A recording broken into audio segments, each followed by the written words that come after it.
People have been calling me on different controversies that go on. Should they pay? Should they not pay music minister? I say, people are just confused people. If I let me even deal with that now so that I can answer some questions. So listen to me so that I can help all people understand. Number one, this is a church, and it's a church of God. And every one of us comes into the church to serve God as our Father and our Creator. And we operate as a family. So as a family, when we come into this family, which is called the church family, we all look into what needs to be done in the house, and whatever we have the ability to do, the giftings to do, we do as part of our contribution to the family. None of them should be paid for serving God. In the same vein, I'm not supposed to pay you because you play the instruments in church. So all these people you see there, we don't pay them. Why? I don't believe that I should pay you to come to church on Sunday morning to worship God and play your part in the church. I don't believe in that. And we don't pay anybody. All these people, clap for them, celebrate them. If you are a musician in church and you want to be a part of the staff, you should be paid. That means you will come to work Monday to Friday like every other normal person. Anybody that charges me money to come and sing or preach will not climb this pulpit. Why? You are not supposed to charge for the work of God. Why? It's a gift of God that God has given to you to serve your generation. But you are not supposed to be taken for granted. Why? Because the Bible says the laborer is worthy of his hire, and the Bible says no one goes to war at his own expense. So every time we want to invite a music minister, they are here. You have seen all of them come for Arise. None of them can say, I want to collect 5 million. Never. Even pastors call me, Pastor, how do you do it? What did you pay? I say, and they came. I said, if they don't want to come, they keep their music now. You are not the one that will me grow the church. It's an honor that I brought you. You can be popular out there. I might play cassette here without you. We don't need you. We'll play your cassette now, or we'll go to YouTube and play your video and we'll dance. And it will be free of charge, 200 naira a time. I don't need that. Don't do that. So there is no music minister in this world that will ever charge Olumide Emmanuel money and climb this movie. It will not happen. So guys, here is my 2 cents about this. First of all, I would continue to try my best to keep it short and respectful. The way I'm trained, we're not even allowed to respond, to some of these things. Very soon, I'm even expecting my mentors to ask me to stop making these videos, but I'm trying to make sure that I don't cause them to ask me to stop. However, there is a fat line between volunteers and the professionals. There is a very fat line. The volunteers are the ones that you go to their work, they do their work. Some of them are bankers, some of them are traders. They only come most times Saturdays, they do their rehearsals, and on Sunday they minister. They are trying their best, but you can't compare them to professional musicians that take time to rehearse because they are full-time. Full-time doesn't mean that they will come to the church office and then you start asking them to do other stuff that is outside the music scope.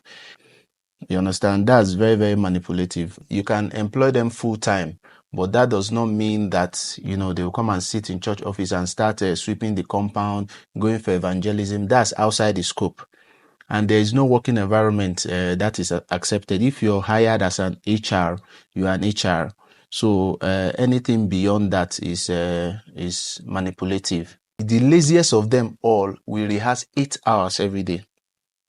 The laziest of them all will rehearse 8 hours every day. Then the most hardworking of them all will rehearse nothing less than 18 hours. 18 hours every day. I know so many musicians and I know their itinerary. You understand? And so this is a big difference. And when they come to minister, compare your church ministers now.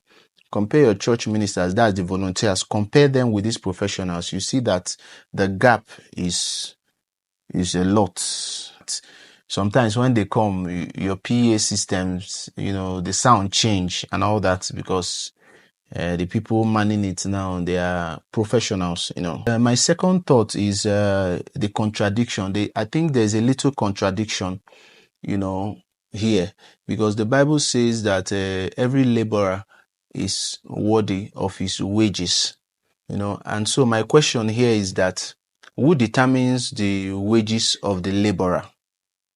So in this case now, what I understand is that it is the church that will determine the wages of the ministers, and it's a contradiction to me because the engineer that built the church is a Christian engineer, but the church did not determine his wages.